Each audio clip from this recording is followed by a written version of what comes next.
Hello বন্ধুরা, বেসামাল প্রেম চ্যানেলের তরফ থেকে আমি মাম্পি। আমাদের ভিডিওগুলোর নোটিফিকেশন সবার আগে পেতে হলে নিচে থাকা সাবস্ক্রাইব বাটনটি ক্লিক করে পাশে থাকা বেল আইকনটি প্রেস করে নিন।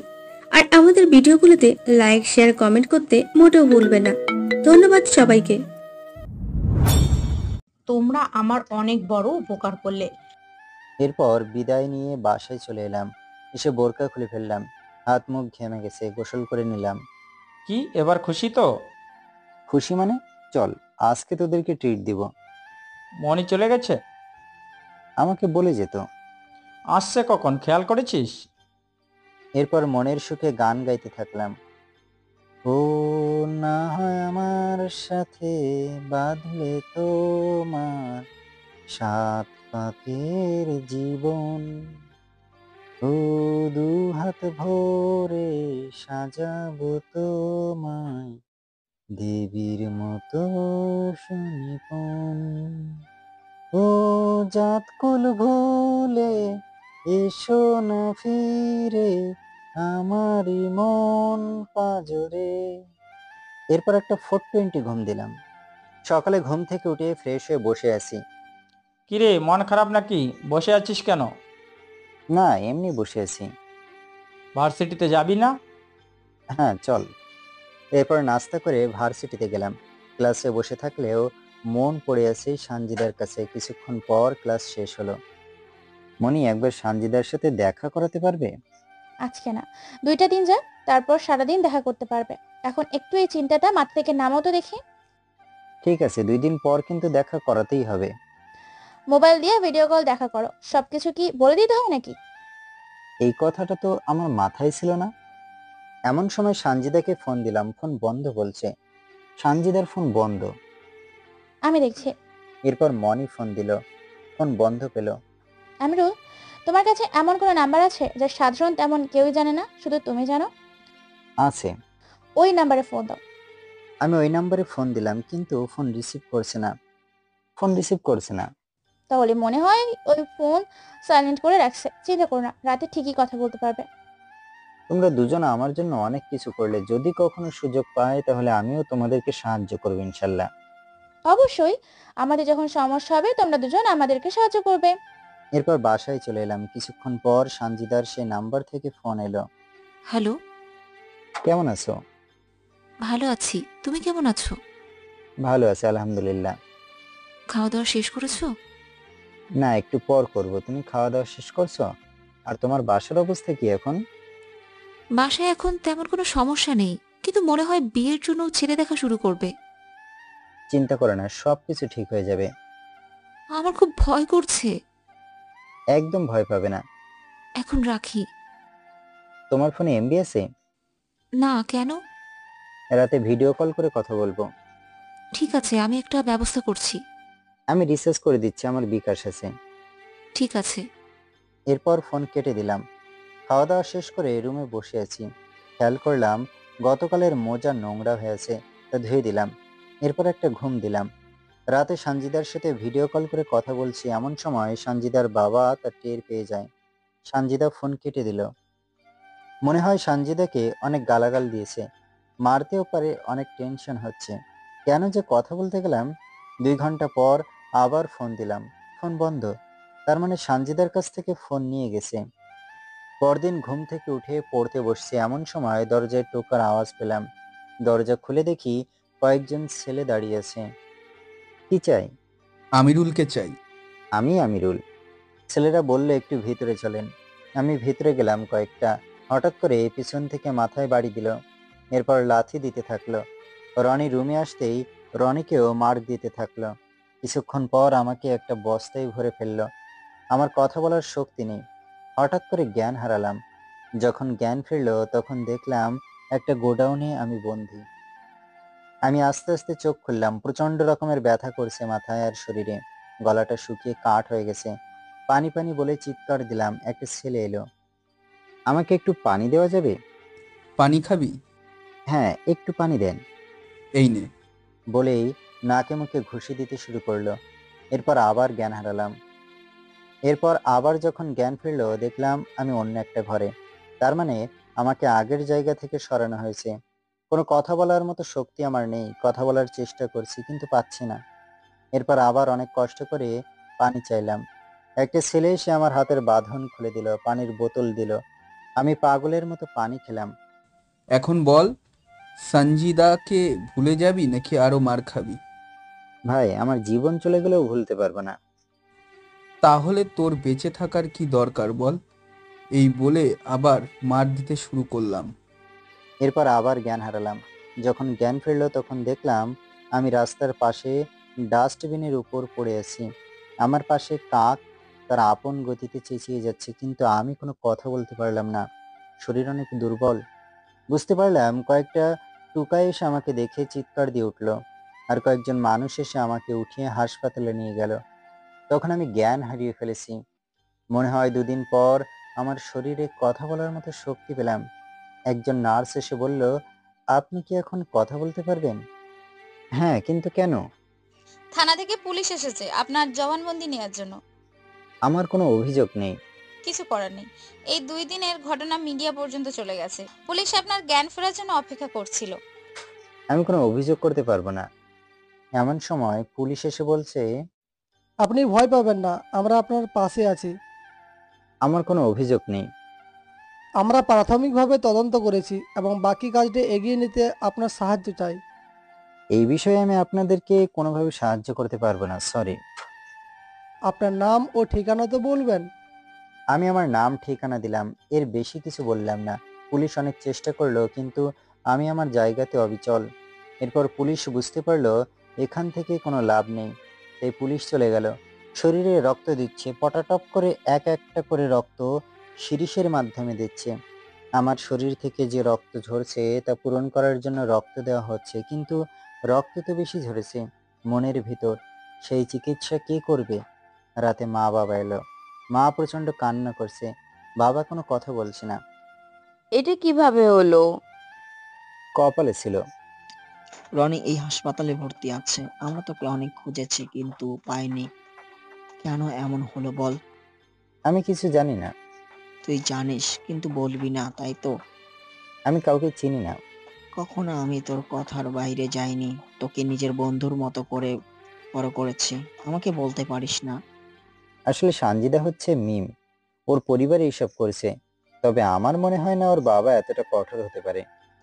ঠিক আছে, আমিও দেখে নিব। বাদ দাও তো। আমার ছেলের প্রতিটা মারের জবাব আমি দেব। বাদ দাও এসব কথা। এরপর কোনোভাবে সেই সব কথা বাদ দেওয়ালাম। হাতে পায়ে মাথায় ব্যান্ডেজ।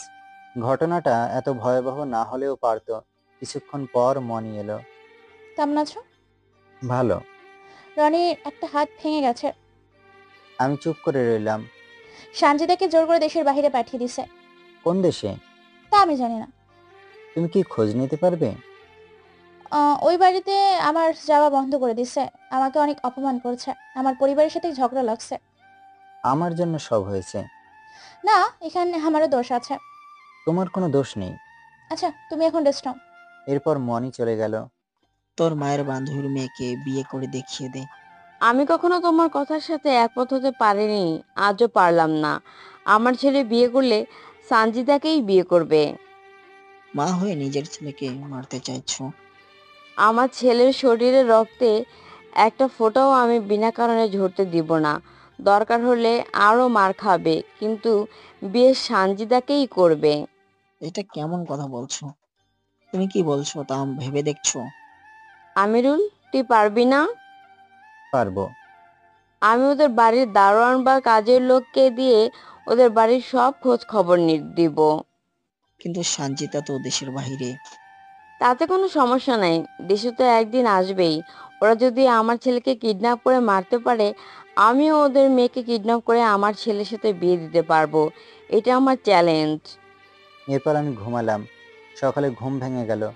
কোনো মতো করে হুইল চেয়ার দিয়ে রনির সাথে দেখা করে এলাম। কেমন আছিস? ভালো, তোর অবস্থা কি? ভালো। কি মায়ের দিল রে ভাই, এখনো ব্যথা করে। আমাকে মারছিল, তুই মাঝখানে এলি কেন? কি বললি তুই? তোকে মারছে আর আমি গেলাম কেন? হ্যাঁ, তোর অবস্থা দেখ একবার। দেখেছি।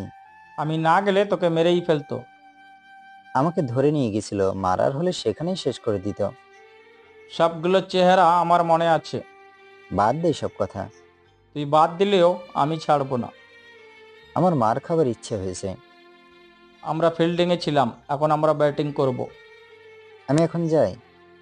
এরপর বাবা আমাকে নিয়ে এলো। 1 মাস পর বাসায় এলাম। মোটামুটি ভালো, এখন কোনো রকম হাঁটতে পারি। সানজিদার কোনো খবর আমি পাচ্ছি না। আমার মোবাইলে দিন ভেঙে ফেলেছিল। সানজিদার মোবাইল তো ওর বাবা নিয়ে গেছে। সবই কপাল। কিছুদিন পর পরীক্ষা দিলাম। পরীক্ষা দিয়ে আমাদের এখানে চলে এলাম। কয়েকটা বন্ধুর সাথে বসে আড্ডা দিচ্ছি, কিন্তু এখনো মাথায় একই কথা ঘুরছে। মেয়েটা কত কষ্ট করেছে আমার জন্য। মনির কাছে থেকে নাম্বার নিয়ে আড়ালে থেকে প্রেম করেছে, বোরকা পরে আমার সাথে দেখা করেছে, একসাথে চলাফেরা করেছি, অনেক গল্প তাকে নিয়ে। এভাবে কেটে গেল 6 মাস। এবারে দ্বিতীয় বর্ষতে উঠলাম। একটু একটু করে নিজেকে আবার স্বাভাবিক জায়গায় ফিরে পেতে লাগলাম। কিন্তু সানজিদা এখন কেমন আছে? ও কি আমাকে এখনো মনে রেখেছে নাকি ভুলে গেছে আমাকে? এখনো কি আমার জন্য তার বুকের ভেতর কষ্ট লাগে? এরপর রনির ডাকে ঘোর কাটলো। কিরে, ভার্সিটিতে যাবি না? যাব। আমি কিন্তু তেমন কিছু পড়িনি। আমিও। তুই আবার কবে ঠিক মতো পড়েছিস? মজা করিস না তো। তো আপনাদেরকে বলাই হয়নি, আমরা দুজন ওই ফ্ল্যাট থেকে চলে এসেছি, নতুন একটা ফ্ল্যাট নিয়েছি। ঠিক আছে, দেখা যাবে কে কয়টা উত্তর দিতে পারে। দেখা যাবে। কেটে গেল আরো একটা বছর। পরীক্ষা দিয়ে বাসায় ফিরছি। আমি, রনি, রনির সাথে মনি, আঁখি। পিছন থেকে একটা ডাক শুনলাম, তাকিয়ে দেখি আমার একটা বন্ধু। কিছু বলবি? দোস্ত, একটা খবর ছিল। কি খবর? সাথে যে মেয়েটা প্রেমের নাটক করেছিল মনে আছে সেই মেয়েটার নাম? আমার সাথে আবার কোন মেয়ে প্রেমের নাটক করলো? আরে, তোর আর সঞ্জিতার মাঝখানে একটা মেয়ে বোরকা পরে ঢুকে যে প্যাচ লাগাতে চাইছিল তার কথা বলছি। ও, এত পুরনো খবর? তা কি হয়েছে তার? ওই মেয়ে তোকে একটা চিঠি দিয়েছে। তোর চিঠি তোর কাছে রাখ। ঠিক আছে, কিন্তু একবার চিঠিটা তোর কাছে থাকলে বেশি ভালো হতো। আমার কোনো আগ্রহ নেই। এরপর চলে এলাম, ব্যাগপত্র গুছিয়ে রাখছি। আগামীকাল বাসায় যাব। এখানে আপাতত থাকার কোনো প্রয়োজন নেই। সকালে ঘুম থেকে উঠে ফ্রেশ হয়ে নাস্তা শেষ করে রনি আর আমি বাসার দিকে রওনা দিলাম। অবশ্য রনি 1 সপ্তাহ পর চলে আসবে। এরপর আমি চলে এলাম। 3 মাস পর আবার ঢাকায় গেলাম। রেজাল্ট পেয়ে বিকালবেলা একটা রেস্টুরেন্টে বসে আছি। রনি, আমি আর মনি 2 টেবিল দূরে দেখলাম সানজিদার মতো একটা মেয়ে বসে আছে। আমি দৌড়ে গেলাম, গিয়ে দেখি এটা সানজিদা না। এরপর আবার চলে এলাম। এখনো তাকে খুঁজে বেড়াই। সে কি আসবে না আমার জীবনে ফিরে? আমার হাজার গল্প যে তাকে ঘিরে। আমিরুল, তুমি এখনো এমন করো? তার জন্য তো আমার সবকিছু। তাকে ছাড়া কোনো কিছু তো ভাবতে পারি না। দোস্ত, আবার নতুন করে শুরু কর। এটা হয় না। কেন হয় না? আমার জন্য যেই মেয়েটা নিজের পরিবার ছাড়লো, বাসা ছাড়লো, এমনকি দেশ ছাড়লো, তাকে ভুলে যাওয়া আমার পক্ষে সম্ভব নয়। ওই যদি আর দেশে না আসে? ও একদিন আসবেই। এমন কথা ছবিতেই মানায়, রিয়েলিটিতে না। জীবনে অসম্ভব বলতে কিছু নাই। আর না আসলে নাই। সব গল্পের সমাপ্তি কি মিল দিয়ে হয়? গল্প একটু আলাদা হয়। তোমার ইচ্ছা ভাই। ঠিক আছে। আমার মন বলছে সঞ্জিদা তোর জন্য এখনো অপেক্ষা করছে। তাই যেন হয়। আমার বিয়ের জন্য বলছে। কেবল পড়ালেখা শেষ করলাম, একটু সময় দাও। বাসায় আর কোনো কথা শুনতে চায় না। এতদিন বলেছি লেখাপড়া শেষ করে বিয়ে করব, এখন তার সেই সুযোগ নেই, কোনো অজুহাতই পাচ্ছি না। আমি তো এখনো বেকার হয়ে আছি। মনি, তোমার পরিবার মনে হয় না মানবে।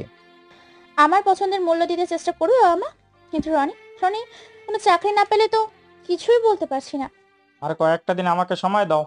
রনি, আমি আমার জীবনের সব সময় তোমার জন্য অপেক্ষা করতে পারবো, কিন্তু বাসা থেকে তো তা মানবে না। তোমরা এখন বিয়ে করে নাও। যদি পারিবারিকভাবে মেনে না নেয় তাহলে এটা কাজে দিবে। কিন্তু আমার মতো ছ্যাঁকা খেতে না চাইলে এইটাই করতে হবে। মনি, আমি তোমাকে হারাতে চাই না। আমি আমরিলের মতো এত অপেক্ষা করতে পারবো না। আমাকে 2 দিন সময় দাও। ঠিক আছে। এরপর আমরা চলে এলাম। বাসায় এসে একটা ঘুম দিলাম। সকালে ঘুম ভাঙে রনির ডাকে। ওই ঘুম থেকে উঠে ফ্রেশ হয়ে নে, কাজ আছে। কি কাজ? বিয়ের বাজার করতে যাব। কার বিয়ে? আগামীকাল আমার আর মনির বিয়ে। ওই শালা সকালবেলা গাঁজা পেলি কোথায়? না রে ভাই, সত্যি বলছি, মনি একটু আগে ফোন দিয়েছিল। ঠিক আছে, তুই রেডি হ, আমি আসছি। এরপর চলে শপিং করতে এলাম। বিয়ের টুকটাক বাজার করলাম। মনি কিছুক্ষণ পরে সে আমাদের সাথে যোগ দিল। শনি, বাসায় না বলে এত বড় সিদ্ধান্ত নিয়ে কি আমরা ভুল কিছু করছি না তো? এসব পরে ভাবা যাবে। পরে কি ঝামেলায় পড়ে যাব নাকি? এত চিন্তা করিস না। এরপর বিয়ের বাজার করে বাসায় এলাম। বাসায় এসে রনির রুমটা দুজন মিলে গোছানো শুরু করলাম। রুম গোছানোর পর রান্না করে খাওয়া শেষ করে বাসায় বসে গল্প করছি। আগামীকাল একটা অফিস ইন্টারভিউ আছে। তাহলে এখন কি করবি? যাব না। না, সকালে যাবি, বিকালে বিয়ের কাজ শেষ করবি। ঠিক আছে। এরপর রনি ওর রুমে চলে গেল। সকালে ঘুম থেকে উঠে ফ্রেশ হয়ে দেখি রনি খাবার রান্না করে ইন্টারভিউ দিতে চলে গেছে। খাওয়া দাওয়া শেষ করে বসে আছি, কি করব তাই চিন্তা করছি। দুপুরে রনি চলে এলো। এরপর রেডি হয়ে আমরা দুজন কাজী অফিসে বসে আছি। কিছুক্ষণ পর মনি ও ওর সাথে একটা মেয়ে এলো। উনি আবার কে? খালাতো বোন। ও ঠিক আছে। এরপর বিয়ের কাজ শেষ করে আমরা বাইরে বসে আছি। রনি, এবার চল, ভাবিকে নিয়ে বাসায় চল। আমিরুল, তুমি আমাকে ভাবি ডাকছো কেন? তো কি বলবো? তুমি আগেও যেমন বন্ধু ছিলে, আজও তেমনই আছো। ও ঠিক আছে, তাহলে এবার চলো। কিরে রনি, কথা বলা বন্ধ করলি কেন? ভাবছি কিভাবে কি করব। চাকরি পাবার আগ পর্যন্ত টিউশনি করেই চলতে হবে। কিছু টাকা থাকলে নিজেই একটা স্কুল দিতাম। তুই জায়গা ঠিক কর, আমি টাকার ব্যবস্থা করছি। শিক্ষা বোর্ড থেকে অনুমতি নিতে হবে। সবকিছু হবে, চিন্তা করিস না। এরপর চলে এলাম। মনি আর রনি দুজনকে রুমে দিয়ে এলাম। মনির খালাতো বোন আমার সাথে বসে গল্প করছে। আপনার নাম কি? ঈশা। আপনার নাম কি? আমিরুল। ও, কি করেন? বসে আছি। চাকরি বাকরি কিছু করেন? না, এখনো চাকরি করার কথা ভাবছি না। তাহলে কি করেন? বসে বসে খাবো। কিছুক্ষণ পর মনি এলো। আমিরুল, তুমি ঈশাকে আমাদের বাসায় দিয়ে আসো। ঠিক আছে।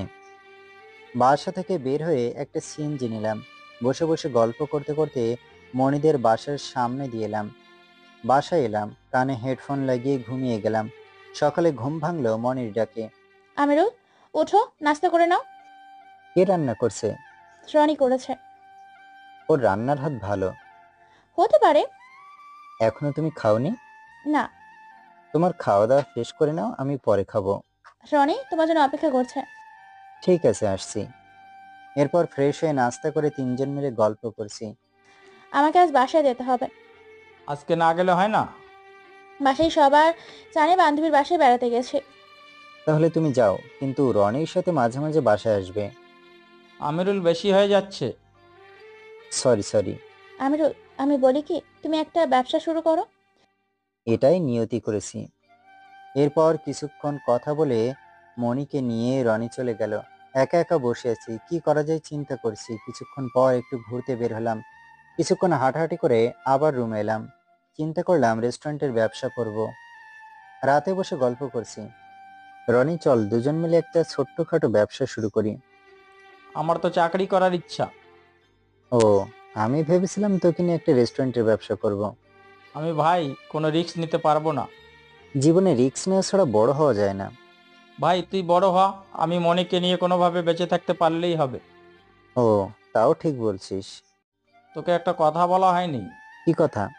গতকাল আমি যে চাকরির পরীক্ষা দিতে গিয়েছিলাম, সেখানে আমি সিলেক্ট হয়েছি। বেতন কত? প্রথম অবস্থায় 50,000। ভাই, আমারও এমন একটা চাকরি দরকার, দে না ভাই কোনোভাবে জোগাড় করে। তুই পারবি না? পারবো না কেন? আমি কি তোর চেয়ে পড়ালেখা কম করেছি? কপাল লাগে রে দোস্ত, আমার কপাল ছিল। তাও ঠিক বলছিস। তুই রেস্টুরেন্টের ব্যবসা শুরু কর। আমি যেখানে চাকরি পেয়েছি সেখানে কোনো অনুষ্ঠান হলে চেষ্টা করব তো রেস্টুরেন্ট থেকে খাবার অর্ডার করার।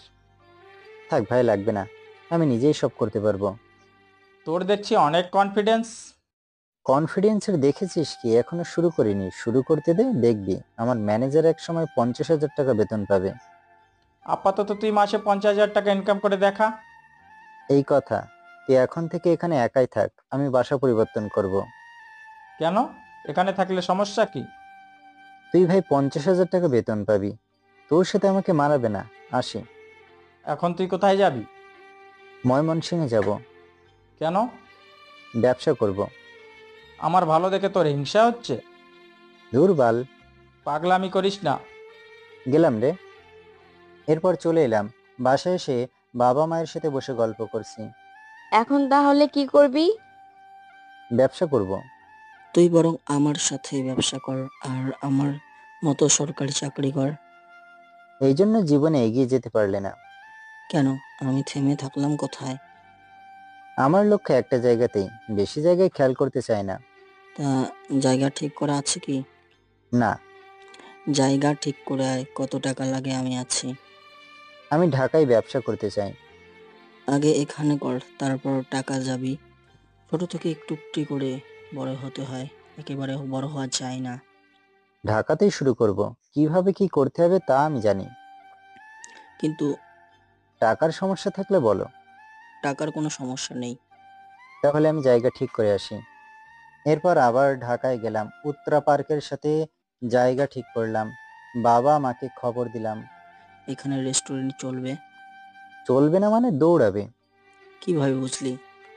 সকালে তোমার মতো বয়স্ক লোক ব্যায়াম করার পর একটু নাস্তা করার জন্য আসবে, আর সারা দিনটা ওনাদের জন্য। কি আমি বয়স্ক? তুমি কি এখনো নিজেকে 18 বছরের যুবক মনে করো নাকি? রাখ তো বুড়োর কথা, ওনারা আবার কারা? জোড়ায় জোড়ায় আসবে তারা। ও তাহলে ঠিক আছে, তবে রেস্টুরেন্টের নাম দিতে হবে আমার নামে। কেন? বুড়োর টাকা দিয়ে করবে, অথচ বুড়োর নাম দিবি না? আমার বাবাকে কে বুড়ো বলে? আমার বাবা এখনো কচি শশা। ঠিক আছে, তোর নামই দিবি, কোনো সমস্যা নেই। আমাদের কারো নামে নয়। তাহলে কার নাম? নাম হবে বাবা মায়ের ভালোবাসা। আমার লক্ষ্মী ছেলে। এরপর সেখান থেকে চলে এলাম। অ্যাডভান্স ও ভাড়ার টাকা দিয়ে চলে এলাম। কয়েকজন শেফ ও ওয়েটারের নেওয়া হলো। আমি নিজেই ম্যানেজার হলাম। আমার প্রথম কাস্টমার আমার বাবা মা। কিছুদিন তেমন সাড়া পেলাম না। তারপর একটু অন্য লাইনে এলাম। টিভি ও ফেসবুকে এবং রেডিওতে প্রচার করলাম। বেশ ভালো সাড়া পেলাম। 1 বছর পর রেস্টুরেন্টে 1টা থেকে 2টা করলাম। একটু একটু করে এগিয়ে যাচ্ছে আমার ব্যবসা। এখন বাসা থেকে বিয়ের জন্য অনেক প্রেশার দিচ্ছে। মা বাবা দুজনেই চাপ দিচ্ছে। এদিকে রনির অবস্থাও ভালো। ছেলেটা এখন আগের থেকে অনেক বেশি টাকা ইনকাম করছে। তবে আগের মতো এত কথা বা আড্ডা দেওয়া হয় না। রনির কপাল ভালো। মনির বাসা থেকে ওদের বিয়ের জন্য রাজি হয়ে গেছে। এই তো আজকে ও আর মনি রেস্টুরেন্টে আসছিল, আর ওদের বিয়ের দাওয়াত দিয়ে গেল। যদিও ওদের বিয়ে আগে হয়ে গেছে, কিন্তু পারিবারিকভাবে আবার বিয়ে হচ্ছে। আমাকে 2 দিন আগে যেতে বলল, কিন্তু আমি যে 2 দিন আগে যেতে পারবো না, এইটা তো আর আপনারা জানেন। আমার মা বাবাকে মনে হয় দাওয়াত দিতে যাবে, তবে রনি যাবে না, কারণ রনি যে অনেক আগেই বিয়ে করেছে তা আমার মা বাবা জানে, তবে রনির মা জানে না। আর এইদিকে রনির বাবা জানে, আর কেউ জানে না। তাই মনির বাবা বিয়েতে রাজি না হয়ে পারল না। যাই হোক, বিয়ের আগের দিন রনির বাসায় গেলাম। আমিরুল ভাই, আমি একটা ধরা খাইছি। কি ধরা? মনির মামাতো খালাতো চাচাতো বোনেরা ফোন করে বলেছে ওদেরকে আজ রেস্টুরেন্টে খাওয়াতে হবে, এবং গায়ে হলুদের অনুষ্ঠান রেস্টুরেন্টে বা কমিউনিটি সেন্টারে করতে হবে। এটা কোনো কথা হলো? তুই সবাইকে আমার রেস্টুরেন্টে আসতে বল। এত অল্প সময়ের মাঝেই রেস্টুরেন্টে কিভাবে এত মানুষের খাবার রান্না করবি? সেই চিন্তা তোর না, তোর বিয়ের অনুষ্ঠান কোথায় হবে? বলেছিল ওদের বাসায় হবে, আর আমার গায়ে হলুদ আমাদের বাসায় হবে, কিন্তু এখন কয়েকটা মেয়ে বলছে কোনো রেস্টুরেন্টে হবার জন্য। কিরে, পুরো গায়ে হলুদের অনুষ্ঠান রেস্টুরেন্টে করবি? ভাই প্লিজ একটা কিছু কর। চিন্তা করিস না, আমি ফোন করছি। বিল যেন কম হয় সেরকম একটা ব্যবস্থা কর। তোর কাছ থেকে টাকা নিব ভাবলি কি করে? এইটা তো তোর ব্যবসা। তুই আমার জন্য জীবনে অনেক করেছিস, এইটুকু তার কাছে কিছুই না। কিন্তু কোনো কিন্তু নয়। তুই আমার জন্য মার খেয়েছিস, নিজের হাত ভেঙেছিস, কত রাত হাসপাতালে ছিলি মনে আছে কি তোর? সবই মনে আছে দোস্ত, তবে একটা কথা কি জানিস, তোর ভালোবাসাটা পূর্ণতা পেলে আমার মার খাওয়াটা সার্থক হতো। রনি লক্ষ্য করলো আমার চোখের কোণে কিছুটা জল জমতে শুরু করেছে। ওই তুই আবার শুরু করলি? আমার গায়ে হলুদের ব্যবস্থা কর। হ্যাঁ। এরপর আমি ম্যানেজারকে ফোন করে বেশি করে খাবার রান্না করতে বললাম। 500 মানুষের খাবার রান্না করার কথা হলো। রনি, আমি এখন আসি। তুই কোথায় যাবি? দোস্ত, নতুন করে আবার রেস্টুরেন্টে লাল নীল বাতি দিয়ে সাজানোর ব্যবস্থা করি। ঘন্টাখানেকের মধ্যে লাইট লাগিয়ে আমি আবার রনির বাসায় হাজির। তোর জন্য অপেক্ষা করছিলাম। দূর, আমি তো ওইখানেই ছিলাম, চলে গেলেই পারতি। এখন চল সবাই মিলে গায়ে হলুদের অনুষ্ঠানে যাই। ঠিক আছে, চল। এরপর সবাই মিলে একটা মিছিলের মতো মানুষ নিয়ে হাজির হলাম। আমি রেস্টুরেন্টের ভিতরে একটা রুম আছে, আমি বেশি সময় সেখানেই থাকি। ওখানে গিয়ে গোসল করে নতুন কাপড় পরে বের হলাম। রনির কাছে গিয়ে বসলাম। কিরে, তুই এখানে কাপড় পেলি কোথায়? ভিতরে আমার থাকার জন্য একটা ছোট রুম আছে, সেখানে থেকে। ও তোকে একদম নায়ক নায়ক লাগছে। তোকে একদম জামাই জামাই লাগছে। আমি জামাই, তাই জামাই জামাই লাগছে। কিছুক্ষণ পর মেয়ে পক্ষের লোক এলো। এপারে ছেলে পক্ষ, ওপারে মেয়ে পক্ষ। আমিরুল, তুই কি কিছু দেখেছিস? হ্যাঁ, মনির সাথে অনেকগুলো মেয়ে। মনির পাশে নীল রঙের শাড়ি পরা মেয়েটা কে দেখ। আমি কোনো মেয়ের দিকে তাকাতে চাই না। ওখানে সানজিদাও আছে। কি? আমি তাকালাম, দৌড়ে এগিয়ে যেতে লাগলাম। আমি কাছে গিয়ে বললাম, সানজিদা, তুমি কেমন আছো? সানজিদা কিছুটা আনমনা হয়েছিল মনে হয়। আমার কথা শুনে কিছুটা চমকে গেল। ভালো আছি, তুমি কেমন আছো? ভালো আছি। আমার চোখের কোণে পানি জমে গেছে, সানজিদার চোখেও পানি এসে গেছে। একটু এদিকে আসবে? চলো। এরপর সানজিদাকে নিয়ে ছাদে গেলাম। ছাদে গিয়ে দরজা লাগিয়ে দিয়ে সানজিদাকে ধরে ইচ্ছামতো কান্না করলাম। সানজিদাও কান্না করলো। আমাকে ছেড়ে থাকতে তোমার কষ্ট হলো না? আমি অনেক চেষ্টা করেছি কিন্তু আসতে পারিনি, বাবা মা কসম দিয়েছিল। দেশে কবে এসেছো? আজকে এলাম। কোন দেশে ছিলে এতদিন? কানাডায়। আমাকে একটাবার ফোন করতে পারলে না? তোমাকে এমন কোনো দিন ছিল না যে তোমাকে হাজারটা করে ফোন দেইনি। আমাকে তোমার বাবার লোকেরা কিডন্যাপ করে নিয়ে যায়, আর আমাকে অনেক অত্যাচার নির্যাতন করে। বেশ কয়েকদিন জ্ঞান হারিয়ে পড়েছিলাম। 1 মাসের উপর হাসপাতালে ভর্তি ছিলাম। এত কষ্ট করে কি লাভ হলো বলো তো? সেই তো বিয়ে হয়ে গেল। তুমি আমাকে রেখে বিয়ে করতে পারলে? তোমার মনে একটুও বাঁধলো না? আমি বিয়ে করেছি মানে? তুমি বিয়ে করেছো? আমি আবার কখন বিয়ে করলাম? মা বাবা তোমার সব খবর রেখেছে, তুমি বিয়ে করেছো আর এখন তোমার বউয়ের পেটে বাচ্চা। কি সব বাজে কথা বলছো? আমি এখানে বিয়েই করিনি। তাহলে মা বাবা কি মিথ্যা বলেছে? মা বাবা কখনো মিথ্যা বলে না। মনে আছে, আমি তোমাদের বাসায় বোরকা পরে গিয়েছিলাম, তখন মনি বিয়ের কথা বলেছিল। আমার মনে হয় সেই কথার উপর ভিত্তি করেই তোমার বাবা মা এমন কথা বলেছিল। তোমার কোনো গার্লফ্রেন্ড নেই? আছে। কথাটা বলার সাথে সাথে সানজিদার চোখের কোণে আবারও পানি জমে গেল। চাঁদের সুন্দর মুখটা যেন হঠাৎ করে মেঘের আড়ালে লুকিয়ে গেল। মুখটা ফ্যাকাশে হয়ে গেল। সানজিদা নিজেকে সামলিয়ে নিয়ে বলল, ও, তাহলে আমার সাথে বেশি কথা বলো না, অন্যথায় তোমার গার্লফ্রেন্ড তোমাকে ভুল বুঝবে। আমি তোমার গার্লফ্রেন্ডের সাথে দাঁড়িয়ে এখন কথা বলছি। তুমি কি সত্যি আমার জন্য এতদিন অপেক্ষা করেছো? আমার কথা বিশ্বাস হচ্ছে না? বিশ্বাস করি বলেই তো তোমাকে ভালোবেসে নিজের পরিবারকে ছেড়ে বিদেশে চলে গেছি। আমি তো আর দেশের বাইরে যেতে পারিনি, দেশে কিছু করার চেষ্টা করেছি। কি করেছো? কিছুই না। সানজিদা আমার দিকে তাকিয়ে আছে, আমি তাকিয়ে আছি সানজিদার দিকে। কতক্ষণ এভাবে দাঁড়িয়েছিলাম জানি না। রনি ফোন করলো। হ্যাঁ, বল। নিচে আয়, সানজিদার মা বাবা এসেছে। ঠিক আছে। কি হয়েছে? তোমার মা বাবা এসেছে। আমাকে কোলে করে নিচে নিয়ে যেতে পারবে? এখন? এখন? তোমার মা বাবা আছে। ওই জন্যই বলছি। দূর, নিজের পরিবারের সাথে জিদ করতে নেই।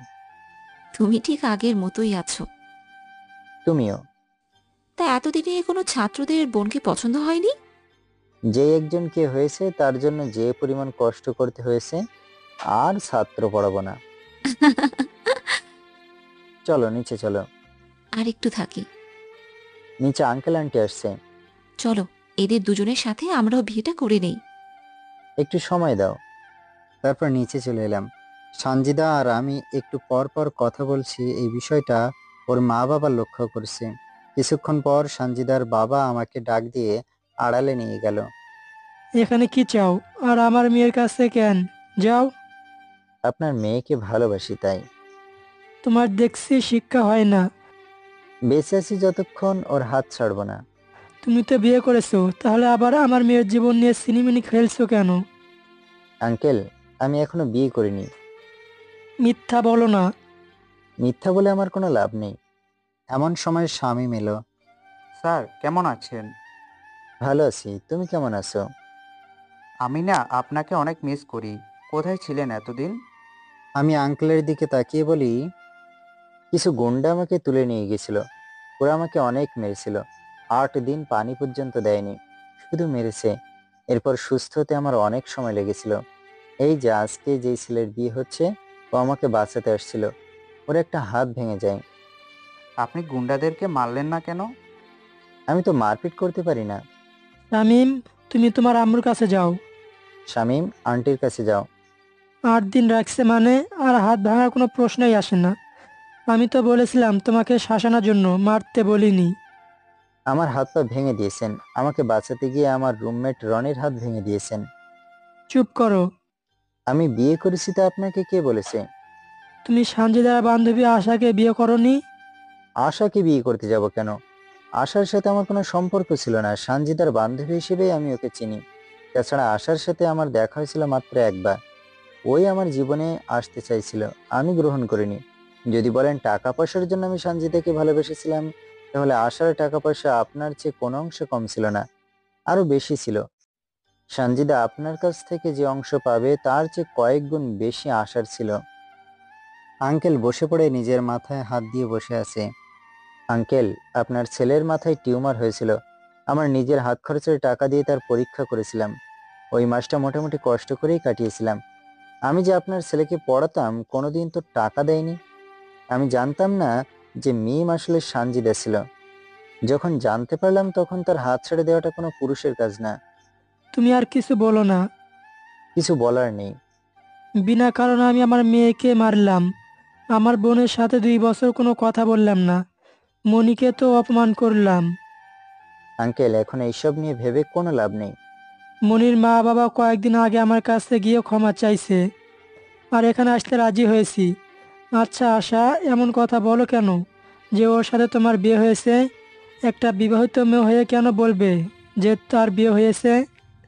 হয়তোবা আশা ভাবছে সানজিদার সাথে আমার সম্পর্ক নষ্ট হয়ে যাবে, আর তখন ওই সুযোগে ওর সাথে আমার সম্পর্কটা করিয়ে নিবে। আঙ্কেল উঠে চলে গেল। এরপর আমি রনির কাছে গিয়ে বসলাম। গায়ে হলুদের অনুষ্ঠান শুরু হয়ে গেল। এমন সময় আমার মা বাবাও এলো। আমিরুল, তুই কেমন আছিস? তোমরা কখন এলে? এই তো এখন এলাম। খুব ভালো আছি, আসো। কোথায়? আগে হাত মুখ ধুয়ে ফ্রেশ হয়ে নাও। চল। এমন সময় সানজিদা এসে বলল, আমিরুল, আমারও ফ্রেশ হওয়া দরকার। এটা সানজিদা না। সানজিদা এসে মায়ের পায়ে ধরে সালাম করলো, এরপর বাবার পায়ে ধরে সালাম করলো। সানজিদা এতদিন কোথায় ছিল? দেশের বাইরে ছিলাম। তা কবে এসেছো? আজকে সকালে এসেছি। চলো ভেতরে যাই। এরপর মা বাবা রুমে গিয়ে ফ্রেশ হয়ে এলো। এবারে সানজিদা তুমি যাও। এরপর সানজিদা ভেতরে গিয়ে হাত মুখে পানি দিয়ে এলো। মেয়েরা কোথাও গেলে হাত মুখে পানি দিতে চায় না, আর তুমি নিজের থেকেই পানি নিয়ে দিলে। পানি দিয়ে মুখ ধোয় না মানে? জি ম্যাডাম। কেন? মুখে যে আটা ময়দা মেখে রাখে তাই। ও, আমি মেকআপ করিনি।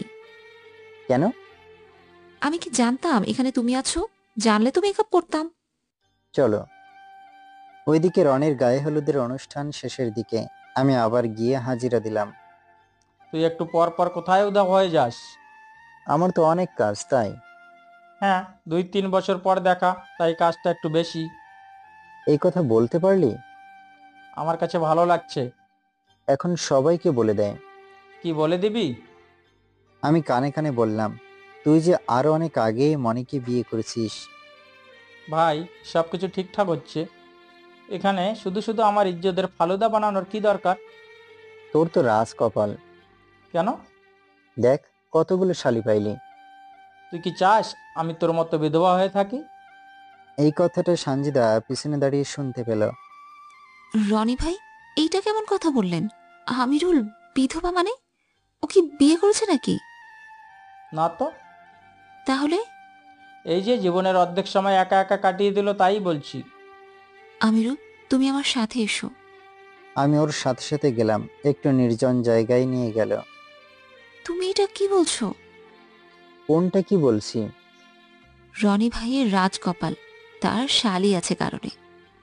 ওইটা তো মজা করে বলছি। কোনো মেয়ের দিকে তাকালে চোখ তুলে ফেলবো। এইটা কেমন কথা? এটাই আসল কথা। ঠিক আছে, এখন থেকে চোখ বন্ধ করে চলাফেরা করব।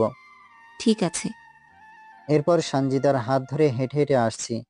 সামনে একটা মেয়ে, তাই চোখ বন্ধ করে ফেললাম। ওর হাত ধরেই যাচ্ছে, এমন সময় ওই মেয়ের সাথে ধাক্কা লাগলো। চোখে দেখেন না? চোখ তো বন্ধ ছিল, তাই দেখিনি। চোখ বন্ধ করে হাঁটাচ্ছে, চোখ খুলে আলমারিতে রেখে আসবেন। এই, এত ভদ্র আচরণ করছো কেন? দেখেন না কেমন ধাক্কা মারলো? পুরুষ মানুষ মেয়ে মানুষ দেখলে ধাক্কা মারে। সরি। এই, তুমি আমার সাথে এসো তো। আবার আড়ালে নিয়ে গেল। আবার কি হলো? তুমি ওই মেয়ের শরীরে টাচ করলে কেন? তুমিই তো বললে মেয়ের দিকে না তাকাতে, তাই চোখ বন্ধ করেছিলাম, আর তাই দেখতে পাইনি। আমি তোমাকে নিয়ে পাগল হয়ে যাব। তুমি চাইলেও পাগল হতে পারবে না। পাগল হতে পারবো না কেন? মেয়েরা কখনোই পাগল হয় না, মেয়েরা পাগলি হতে পারে। তুমি একটু চুপ করো। তোমাকে বলেছি মেয়েদের দিকে ওই না তাকাতে, মানে এত লক্ষ্য না করতে। আগেই বলতে, তাহলে তো ওই মেয়ের কাছে এত কথা শুনতে হতো না। তোমাকে নিয়ে আমি কিভাবে কি করব? আমি দেখিয়ে দেই। তুমি আবার কি দেখাবে? চোখ বন্ধ করো। বুঝতে পারছি, লাগবে না। একটা দেয়। একদম না। তাহলে এবার চলো। চলো। গায়ে হলুদের অনুষ্ঠান মোটামুটি শেষ হলো। তোমার ফোন নাম্বারটা দাও।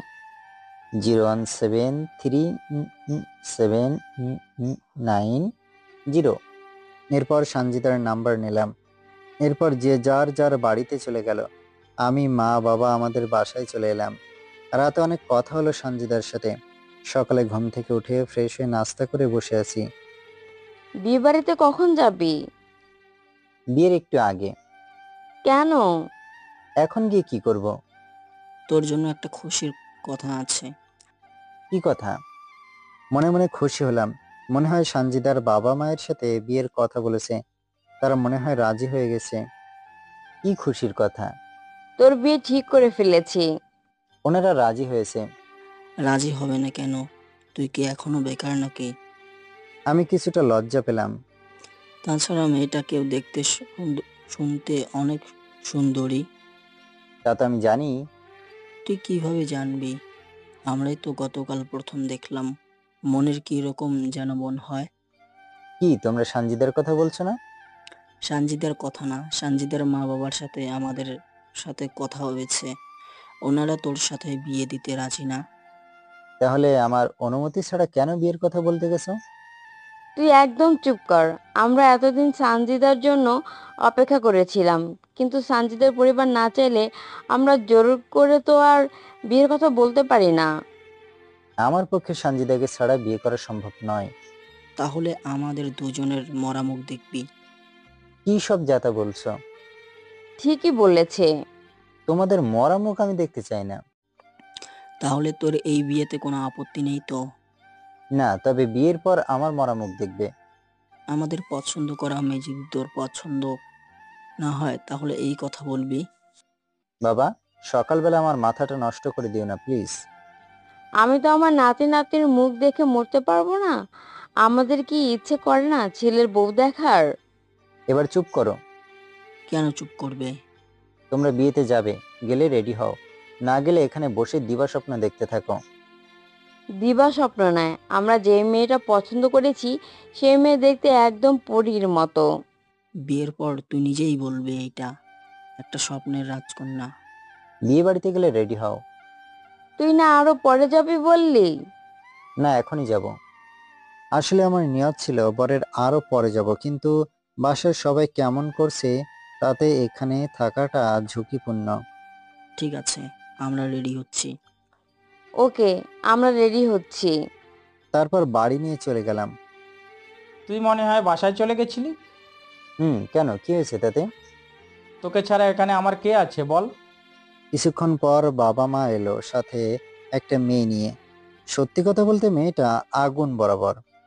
এই হলো আনমনা, এই মেয়ে তোর জন্য পছন্দ করেছি।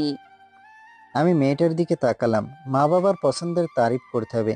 এটা কোনো পরীর রাজ্য থেকে তুলে আনা হয়েছে মনে হয়, কিন্তু যত সুন্দরী হোক বিয়ে করা যাবে না। মিস আনমনা, আপনার সাথে আমার একটু কথা আছে। বিয়ের আগে কোনো কথা নয়। মা, একটু পরিচিত হতে হবে না? নিজের পায়ে নিজে কুড়াল মারিস না। বুঝতে পারছি না। আমার সাথে চলুন। চলুন। এরপর ছাদে গেলাম। এক্ষুনি কথা বলতে হতো, পরে কথা বললে চলতো না? আপনি আমাকে চেনেন? চেনার কোনো দরকার নেই। আপনার আমার পারিবারিকভাবে বিয়ের কথা চলছে, তা জানেন? আমার অনুমতি ছাড়া তো আর আমার পরিবারের বিয়ের কথা বলবে না। আমি তো একজনকে ভালোবাসি। বিয়ের আগ পর্যন্ত যত পারেন প্রেম করেন, তাতে আমার কোনো আপত্তি নেই, কিন্তু বিয়ের পর আমাকে ছাড়া অন্য কোনো মেয়েকে স্বপ্নেও চিন্তা করতে পারবেন না। আমি মনে হয় রং নম্বরে কথা বলছি, এমন মনে হচ্ছে। আমি যে মেয়েটাকে ভালোবাসি সে 3 বছর পর আমার জীবনে আবার ফিরে এসেছে। বিয়ে করলেও আমার মন প্রাণ সবই ওখানে থাকবে। এই ফালতু কথা বলার জন্য আমাকে ডেকে আনছেন? এই কথাগুলো আপনার কাছে ফালতু মনে হচ্ছে, এখানে 3টি জীবনের প্রশ্ন। দেখুন, সরি, আপনাকে আপনি করে বলাটা ঠিক হবে না। দেখো, এইসব তোমার আবেগের কথা। তুমি যতই চেষ্টা করো, বিয়ের পর তুমি যে শুধুই আমাকে ভালোবাসবে এইটা আমি জানি। মনে মনে বলি, এইটা আবার কেমন মেয়ে? এই মালটার পরিবারের সবাই কি এমনই নাকি? পুরো পাগল মনে হচ্ছে। না, এই কোম্পানির ফ্যাক্টরিটা দেখতে হবে, মানে এই মেয়ের মা বাবাকে দেখতেই হবে। কি ভাবছো? কিছু না। তুমি যত চেষ্টাই করো, আমাদের বিয়েটা পারিবারিকভাবে হবে, এইসব নিয়ে চিন্তা করো না। বিয়ের আগে এমন কয়েকটা রিলেশন থাকেই। কয়েকটা মানে? আমি একজনকেই ভালোবাসি। মাত্র একজনকে ভালোবেসে আমার কাছে আসতে এত কষ্ট? আমার যে বেশ কয়েকটা বয়ফ্রেন্ড আছে, সবাইকে ছেড়ে তোমার কাছে আসবো, আমার খারাপ লাগবে না? কি সব যাতা বলছেন? নিচে চলেন। আপনার কাছে একজন আছে, আমার কাছে আছে কয়েক ডজন।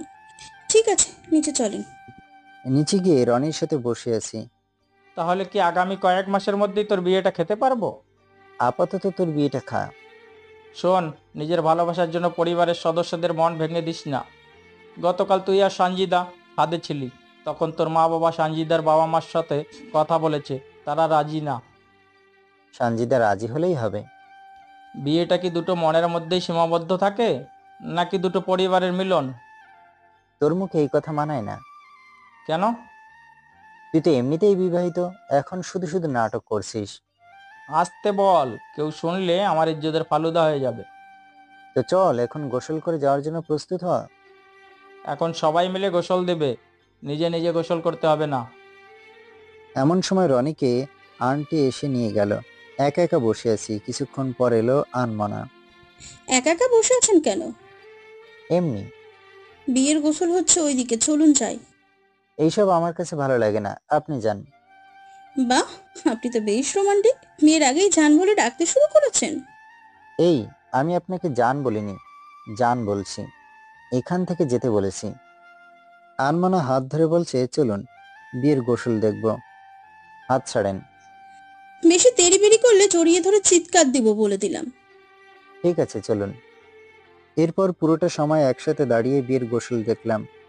আচ্ছা, বিয়ের দিন আমি কি পরবো? আজব তো, আপনি কি পরবেন আমি কিভাবে বলবো? আমি আমাদের বিয়ের দিনের কথা বলছি। সাদা কাপড় পরবেন। এমন সময় মা এলো। খুব তো তখন বলেছিলি, এখন তো দেখলি মিলে গেছে। মা, আসলে তুমি যা ভাবছো তা নয়। আর বলতে হবে না। এরপর মা চলে গেল। আনমনা, আমার সাথে একটু ছাদে যাবেন? এখন? এরপর ছাদে নিয়ে গেলাম। আসতে দরজা বন্ধ করে দিলাম। তোমার সমস্যা কি? আমার সমস্যা হবে কেন? সমস্যা তো তোমার। আমি সাথে সাথে গালে দিলাম। আপনি আপনি আমাকে মারছেন কেন? বলো, তুমি আমার কাছে কি চাও? আমি পারিবারিকভাবে বিয়ে করব, তাই তোমার সাথে আগে থেকে ফ্রি হতে যাচ্ছি। সত্যি কথা বলো। আমার সাথে যদি তোমার বিয়ে ঠিক করা হতো, তাহলে তুমি কখনো আমাকে অন্য কারোর সাথে প্রেম করতে দিতে না। এখনো আপনার সাথে আমার বিয়ে হয়নি, তাই আপনার সবকিছুর উপর দখল করার আমার কোনো অধিকার নেই। আপনার গায়ে হাত তোলার জন্য সরি। ঠিক আছে, কোনো সমস্যা নেই। এখন থেকে আমার সাথে থাকবেন না। এই কথাটা নিচে বললেই হতো। আমাকে আপনার সহ্য হয় না।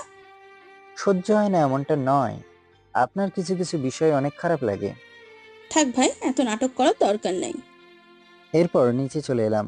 মেয়েটাকে মারা ঠিক হয়নি, নিজের ভেতরে কেমন যেন খারাপ লাগা কাজ করছে। অনেকক্ষণ হয়ে গেল কিন্তু মেয়েটা আমার সামনে আসছে না। যখন বরযাত্রী বের হবে তখন মেয়েটাকে দেখলাম। সরি, তখন এত উত্তেজিত হওয়া আমার ঠিক হয়নি। ঠিক আছে, কোনো সমস্যা নেই। এরপর সবাই মিলে বরযাত্রী নিয়ে বের হলাম। কিছুক্ষণ পর গাড়ি থামলো গিয়ে।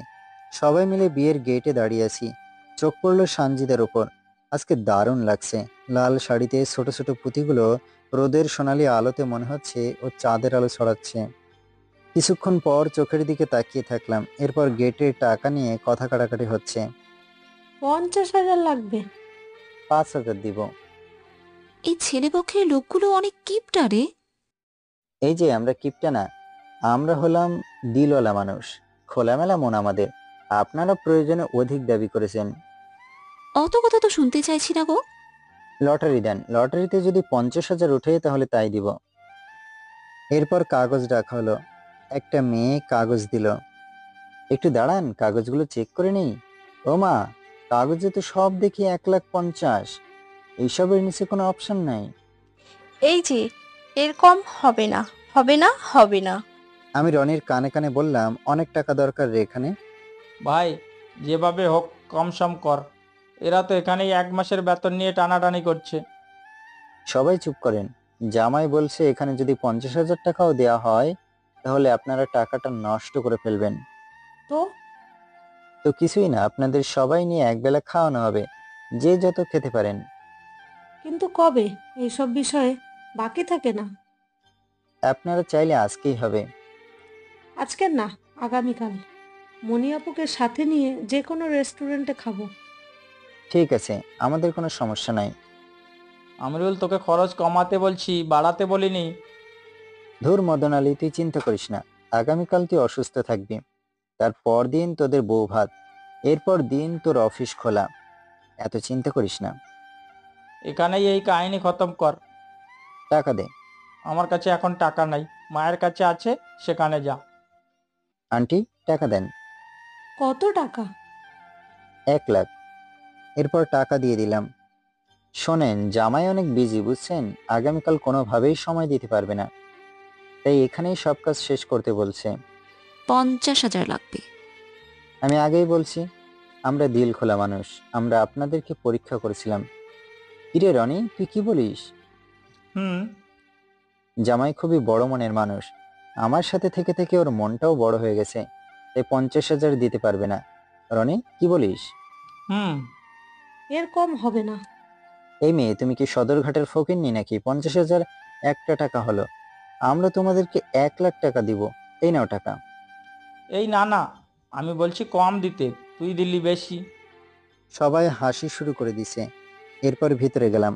রনির কাদার অবস্থা। ওরা আমাকে বাস দিলেও ছোট করেই দিয়েছিল, কিন্তু হঠাৎ করে তুই এসে আসলা ইক্কেওয়ালা বোরকা বাস দিলি। আগেই বলেছিলাম রেস্টুরেন্টের কথা, এখানে শেষ করতে বলেছিস, এখানেই শেষ করছি। তাই বলে এত?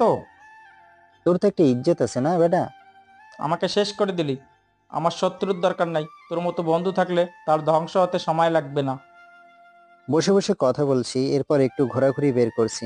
এমন সময় দেখলাম সানজিদা আমার সামনে। এই যে, একটু সময় দিবেন? তোমার সাথে কোনো কথা নেই। কেন? এতক্ষণ কোথায় ছিলে? রনির সাথে। ওদিকে চলো, ওদিকে ফুল গাছ আছে। চলো। দুজন মিলে হাঁটতে হাঁটতে কথা বলছি। এই, আজকে তোমাকে অনেক সুন্দরী লাগছে। তার মানে আমি আগে সুন্দরী ছিলাম না? আমি তা কখন বললাম? আজকে তোমাকে একটু বেশি স্পেশাল সুন্দর লাগছে। ছাপা মারো? কেন? তুমি একটু বেশি করে বলছো। বাহ, তোমার দেখা যায় বুদ্ধি হচ্ছে। কেন? আমি যে তোমার নামে বেশি করে বুঝতে পারছি, তা বুঝতে পারছো? এই যে, সরি। আমাদের এমন একটা দিনের অপেক্ষাতেই আছি। কবে নিবে তোমার কাছে? বাসায় নতুন একটা নাটক শুরু করছে। কি নাটক? তোমাকে জানতে হবে না। এমন সময় আনমনা এলো। উনি কি আপনার সঞ্জিদা? হুম। তুমি আবার কে? আমার পরিচয় আপনার কাছের মানুষের কাছ থেকে পেয়ে যাবেন। এখানে কি চান? ওর হাত ছাড়েন। আমার হাত ছাড়বে মানে? এই মেয়ে, মুখ সামলে কথা বলো, থাপ্পড় দিয়ে দাঁত ফেলে দিব। এই কথা আপনার মুখে মানায় না। আনমানা, আপনি আপনার সীমা অতিক্রম করছেন কিন্তু। দুদিন পর আমার সাথে বিয়ের আপনি আমার সামনে আরেকটা মেয়ের হাত ধরে আছেন, আর আমাকে বলছেন আমি আমার সীমা অতিক্রম করছি। এই এই মেয়ে কি বলছে? দুদিন পর এর সাথে তোমার বিয়ে ঠিক হয়ে আছে? একটু কষ্ট হলেও বুঝতে পারছেন। আনমানা, আপনি আমার জীবনটা শেষ করে দেওয়ার জন্য এখানে আসছেন। আমিরুল, হাত ছাড়ো। ছাড়বো না। আপনাকে হাত ছাড়তে বলেছি, হাত ছাড়ুন। আমার হাত না ধরে হবু স্ত্রীর হাত ধরুন। আমার হবু স্ত্রীর হাত ধরেই আছি। বেঈমান। প্লিজ আমার কথাটা শোনো। আপনি আমার হাত না ছাড়লে আমি ভুলে যাব আপনি কে। মরলেও হাত ছাড়বো না। এইটা আরো আগে দেওয়ার দরকার ছিল। আমি হাত ছেড়ে দিয়ে গালে হাত দিয়ে দাঁড়িয়েছি। মিসেস সঞ্জিতা, নিজেকে সংযত করে চলুন। ঠাস ঠাস করে উঠল। এই চড়গুলো একটু জোরেই দিছে, তবে আমাকে না, আনমনাকে। আপনার সামনে আমাকে মারছে, কিছু বলছেন না যে? তোকে গুলি করা উচিত। তুমি এমন কথা বলতে পারলে? এরপর আমি চলে এলাম, কোনো কথা না বলে রনির পাশে বসে আছি। গালে কি কি হয়েছে? চুমা দিছে। তা পরিষ্কার বুঝতে পারছি, তবে মুখ দিয়ে চুমা দেয়নি, হাত দিয়ে চুমা দিয়েছে। বুঝতেই যখন পারছিস তাহলে আবার বলছিস কেন? আমায় বললি যে দিচ্ছে, তাকে একটা ধন্যবাদ দিয়ে। এমন সময় সানজিদাকে দেখলাম কোথায় যেন যাচ্ছে, আমি পিছনে পিছনে গেলাম। সানজিদা, একটু দাঁড়াও। আপনি আমার পিছনে পিছনে আসছেন কেন? ভালোবাসি তাই। নতুন কাউকে পেলে আমার কথা ভুলে যাও, এমন ভালোবাসা তোমার। দেখো, মা সকালে বলছে এই মেয়েটাকে পছন্দ করছে, এর বেশি কিছু আমি জানি না, বিশ্বাস করো আমাকে। আপনি এখন আমার পিছনে আর আসবেন না, প্লিজ। আর কোনোদিন আমাকে বিরক্ত করবে না, আর কোনোদিন তোমার এই মুখ আমি দেখতে চাই না। তুমি আমার কাছে মরে গেছো। কথাগুলো বলার সময় ওর চোখের জলটাকে চাইলেও আটকাতে পারিনি। আমার চোখেও হঠাৎ বৃষ্টি ঝরছে। ঠিক আছে। আপনি যদি আমার কাছে না আসেন তাহলে আমি নিজেকে ঠিক রাখতে পারবো। তাই আপনার কাছে আমার অনুরোধ, আপনি আর আমার সামনে কোনোদিনও আসবেন না। কোনোদিন না এলে তুমি খুশি? সানজিদা চোখের জল মুছতে মুছতে, ঠিক আছে তাহলে তাই হবে। তারপর সেখান থেকে চলে এলাম।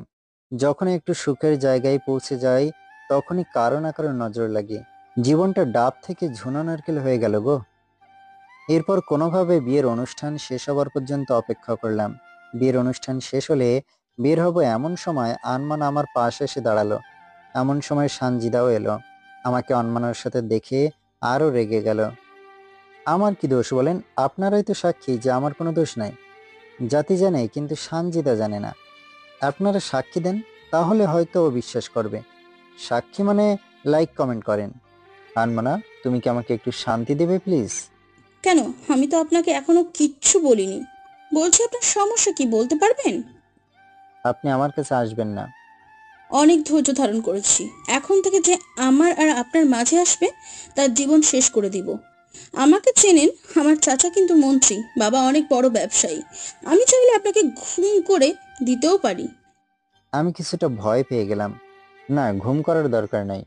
আমি এর আগে একবার 8 দিনের জন্য ঘুম হয়েছি। আমি জানি কেমন লাগে, আর চাই না। Good boy. কোনোদিন কোনো মেয়ের দিকে তাকাতে পারবেন না, ঠিক আছে? সেটা আমার পার্সোনাল বিষয়। দেখে শুনে চলবেন। এরপর বিয়ের অনুষ্ঠান শেষ করে চলে এলাম। কোনো কিছু ভালো লাগছে না, সবকিছু কেমন যেন গুলিয়ে যাচ্ছে। সানজিদাকে ফোন দিলাম। কেমন আছো তুমি? বেঁচে আছি, এই যা। এর চেয়ে বেশি আমার জীবন আর কিচ্ছু বাকি নেই। তুমি কি বিশ্বাস করো এই বিয়েতে আমি রাজি? সেটা জেনে কি লাভ বলো? ভেবেছিলাম লাল টুকটুকে শাড়ি পরে তোমার সাথে তোমার ঘরে যাব। আচ্ছা, আমার অপরাধ কি বলতে পারো? তোমার কোনো অপরাধ নেই। গতকাল সন্ধ্যায় তোমার মা বাবাকে আমার মা বাবা বিয়ের প্রস্তাব দিয়েছিল, ওনারা রাজি হয়নি। তাই কিভাবে যেন মনির পরিবারের সাহায্য নিয়ে এক রাতের মাঝে কি করলো। ফোন রাখো, আমি আর তোমার সাথে কথা বলতে চাই না। কোনো দিনও ফোন দিবে না। আমি ফোন দিলাম, ফোন বন্ধ দেখাচ্ছে। আমি আর থাকতে পারলাম না। এত রাতে কোথায় যাচ্ছিস? সানজিদার কাছে। গিয়ে কি হবে? দুদিন পরেই তো অন্য কাউকে বিয়ে করবি। চুপ করো। বের হয়ে গেলাম বাসা থেকে। সানজিদার বাসার সামনে দাঁড়িয়ে চিৎকার দিতে লাগলাম, ভাই এখানে চিৎকার করছেন কেন? সাইড দিয়ে ভেতরে যাব। এখানে যাওয়া যাবে না। সামনে থেকে সরে যা, না হলে এমন জায়গায় লাথি দিব তোর ভেন্টিলেটর ফেটে যাবে, আর জীবনেও বাচ্চার বাবা হতে পারবি না। এখান থেকে চলে যান। লাথি খাবি? ঠিক আছে, ভেতরে যান। এরপর ভেতরে গেলাম। আন্টি, সানজিদা কোথায়? ওর রুমে। তুমি এখানে কেন এসেছো? সানজিদার কাছে আসছি। সানজিদা তো তোমার সাথে দেখা করবে না। একবার ডাক দেন প্লিজ। তুমি গিয়ে কথা বলে আসো। আমি সানজিদার রুমে গিয়ে ঢুকে গেলাম। তুমি এখানে এসছো কেন? তোমাকে দেখতে। তোমাকে না বললাম কোনোদিনও আমার সামনে আসবে না? একটু বারান্দায় যাও, দেখতে পাবে। বারান্দায় কি? চলো। এরপর বারান্দায় গেলাম দুজন। কোথায় কি? চারিদিকে দেখো। এখন দিন নয়, রাত। দিনের বেলায় দেখা করতে না করছো, রাতের সময় দেখা বা কথা বলতে না করনি। সানজিদা আমাকে জড়িয়ে ধরেছে, আমিও তাকে জড়িয়ে ধরে কান্না করতে থাকলাম। কিছুক্ষণ পর সানজিদা নিজেকে সামলিয়ে নিয়ে বলল, তাতে আমার কি? তুমি কোনোদিনও আসবে না আমার কাছে। বিয়ে করে ভালো থেকো। চলো বিয়ে করে নিই। এইটা হয় না। হয়, তুমি চাইলেই হবে। আমি পালিয়ে বিয়ে করতে পারবো না। আমার পরিবার আর তোমার পরিবার কোনোদিন মানবে না। তোমার পরিবারের সবাইকে কষ্ট দিয়ে কি সুখী হতে পারবে? জানি না, তবে আমি তোমাকে চাই। সানজিদা চোখের জল মুছে বলল, কিছু কিছু ভালোবাসা পরিবারের মানুষগুলোর মুখের দিকে তাকিয়ে কোরবানি দিতে হয়। আমার পাশে অন্য কোনো মেয়েকে তুমি মানতে পারবে? তুমি বিয়ে করলে কখন? আমাকে দেখতে পারবে না। আমি তোমার পাশে অন্য কাউকে দেখতে পারবো না। তুমি আমার পরিবারের সবার সাথে কথা বলে আমাকে নিয়ে যাওয়ার কথা বলো। অনেক চেষ্টা করেছি, কি করিনি বলো? মার খেয়েছি, নিজের হাত পা ভেঙেছি, নিজের জীবনের ঝুঁকি নিয়ে বেঁচেছিলাম। তারপরেও যেহেতু তোমার পরিবারের মন পেলাম না, আর পাবো বলে মনে হয় না। তুমি এখন এখান থেকে চলে যাও। তোমাকে ছাড়া যাব না। পাগলামি করো না, তোমাকে ছাড়া থাকতে আমারও কষ্ট হবে। তাহলে তোমার পরিবারের সবার সাথে কথা বলো। বলেছি। চলো দুজন মিলে একসাথে বলি। লাভ নেই। চেষ্টা করে দেখি। ঠিক আছে চলো। এরপর আঙ্কেল আন্টির কাছে গেলাম। আঙ্কেল, আমি সানজিদাকে বিয়ে করতে চাই। সানজিদা, তোমার কোনো নিয়ত? আমি ওকে ছাড়া বাঁচবো না। প্রতি মাসে তোমার ইনকাম কত? 2 লাখ টাকার বেশি। আমার মেয়ের প্রতি মাসে এর চেয়ে বেশি হাত খরচ। সেটা আমার চিন্তা। আপনার মেয়ে কোনোদিন আপনার কাছে অভিযোগ করতে পারবে না যে ওর আর্থিক কোনো সমস্যা হয়েছে। অভাবে এলে ভালোবাসা কোন দিক দিয়ে পালায় জানো তো? আঙ্কেল, একটা কথা বলি। বলো। আমার মতো বয়সে আপনি প্রতি মাসে কত ইনকাম করতেন? এই কথা বলছো কেন? আপনি আমার মতো বয়সে বাবার টাকা উড়াইছেন, আর আমি বাবার টাকার সাথে আমার টাকা এবং করি। বিয়াদব! এটা আমার ডাক নাম, আপনি আমার নাম ধরে ডাকছেন, আমার খারাপ লাগেনি। আচ্ছা, জ্বালায় পড়লাম তো। আমিরুল, তুমি এখানে থেকে শুধু শুধু অপমানিত হইও না। যাদের ভিতরে ভালোবাসা থাকে তারাই ভালোবাসা বোঝে। আমিরুল, তুমি সীমা অতিক্রম করছো। সরি, কিন্তু আমার জীবনটা নষ্ট করলে আপনার মেয়ের জীবন ফ্রিতেই নষ্ট হয়ে যাবে। তুমি যেদিন বিয়ে করবে ওই দিন আমিও মরে যাব। দুজন মিলে একসাথে মরব। তোমার আর আমার বাবা মায়ের অহংকার একদিন ভেঙে দিতে চাই। তোমার মরতে হবে না। তুমি এখন আসতে পারো। আমি এখন যাচ্ছি, কিন্তু আবার আসবো। বাসায় এলাম। মা বাবা জানতে চাইছে কোথায় ছিলাম। এতক্ষণ কোথায় ছিলি? সানজিদার সাথে দেখা করতে ওদের বাসায় গিয়েছিলাম। বেয়াদব, অন্য এক মেয়ের সাথে বিয়ের কথা চলছে আর তুই গিয়েছিস সানজিদার সাথে দেখা করতে? ওই মেয়েকে আমি বিয়ে করতে পারবো না। তুই করবি না মানে? তোর বাপ করবে। তাহলে বাবাকেই বিয়ে করতে বলো। বড়দের সাথে বেয়াদবি করার শিক্ষা তোকে কে দিয়েছে? হ্যাঁ, আমি বেয়াদব, আমি খারাপ। আমার সাথে কোনো মেয়ের বিয়ের কথা বলছো কেন? আগামী সপ্তাহে বিয়ে। আর বিয়ে? তোর বিয়ে। হাসলে। আগামীকাল থেকে শপিং করতে হবে। পারবো না। তোকে পারতে হবে না। ধন্যবাদ তোমাদের। এরপর রুমে এসে বসে আছি। চোখের ঘুমটা যেন ছুটি নিয়েছে। বাইরে গিয়ে দোকান থেকে সিগারেটটা নিয়ে এলাম। দেদারসে সিগারেট খাচ্ছি। দরজা জানালা বন্ধ করে সিগারেট ধরিয়ে নিজের কষ্টটাকে সিগারেটের ধোঁয়ার সাথে বের করছি। ঠিক যেমনটা আকাশের যেমন হয়। আকাশের কাঁদতে মন চাইলে মেঘের মাধ্যমে বৃষ্টি হয়ে তার বুকের সব কষ্টগুলো মাটির উপর ছেড়ে দেয়। ঠিক তেমনই আমিও নিজের কষ্টগুলো ধোঁয়ার সাথে মিশিয়ে বের করে দিচ্ছি। রাতটা যেন শেষ হতে চাইছে না। অবশ্য আমার মতো মানুষের কাছে রাতটাই অনেক প্রিয়। দূর থেকে মুয়াজ্জিনের আজানের ধ্বনি মুখরিত হতে লাগলো। সকালে নিজের অনিচ্ছা থাকা সত্ত্বেও ঘুম চলে এলো। সকালে দুপুরে যখন ঘুম ভাঙলো দরজায় বাড়ির আওয়াজে, আমি কোনো রকমে দরজা খুলে দিলাম। তোর জন্য একজন অপেক্ষা করছে, ফ্রেশ হয়ে আয়। কে? তুই ফ্রেশ হয়ে আয়।